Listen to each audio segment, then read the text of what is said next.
Hi, my name is Hilda from Study in Italy. Some of our candidates had their study visas denied to European universities, and here is why. I wanted to share with you why so that you can avoid, similar situations and how these situations can be avoided.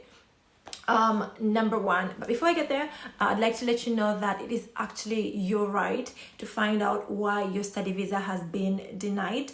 Usually the reason is given directly, but if you don't ask, they might forget to give you the document that tells you why your study visa has been denied.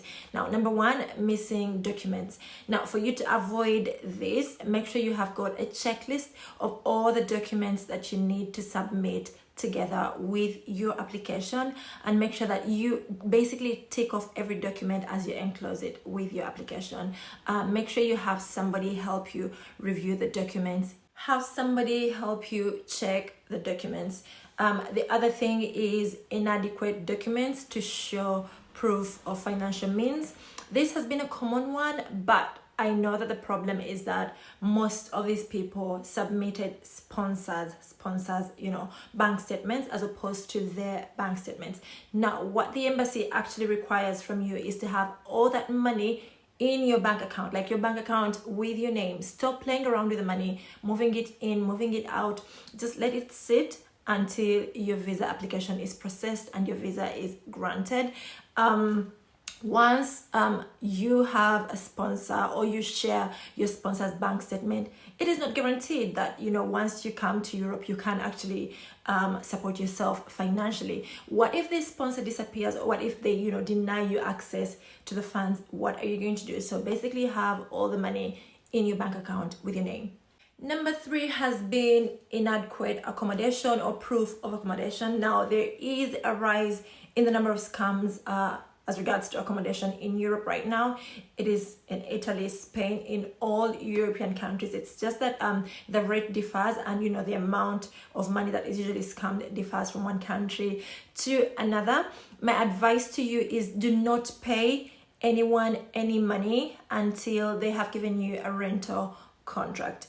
If it is in a different language, find somebody that is competent in that language and get a professional translation. Make sure you read, understand the terms and conditions before you send them money. Also, ask for a copy of their ID. That way you can easily track down who it was, who the criminal, in case you want to sue or in case you want to claim your money back. If you just send random people using random means of money transfer, make sure that the only mode of money transfer is a bank transfer, because that can be tracked down. And then with the bank transfer, you can check that the names on the ID are the same names as the names on the bank account, the bank details, and make sure the physical address is given. If you can, have somebody go to view the room or view the apartment on your behalf to avoid being scammed. Ask for photos, ask for live videos, video call this person to make sure that the room actually exists.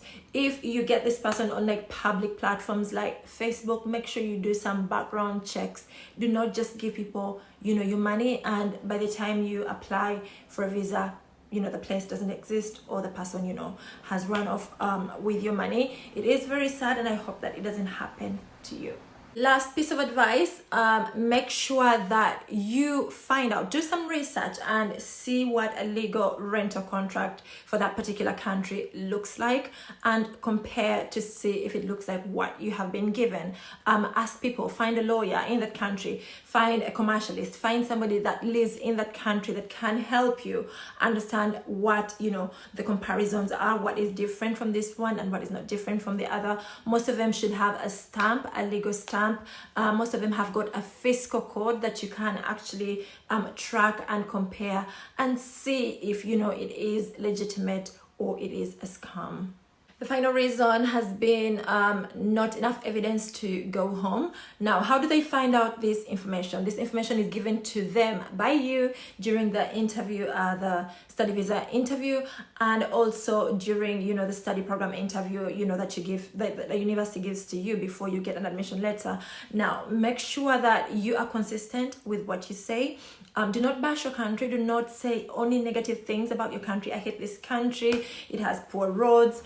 The government is corrupt, and so many other things, because that is, you know, a hint that you are trying to escape from your country. And usually give reasons that show that when you go to study, you are coming back to help society in a way to improve your community, to contribute to the development of your country. Such reasons will guarantee you a study visa, because they see and they know that you're going to study to come and make your country a better place to live.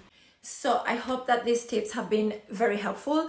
If your study visa has been denied, let us know to what country, and let us know what reason was given to you, or what did they tell you? Why was it denied? Did you even find out?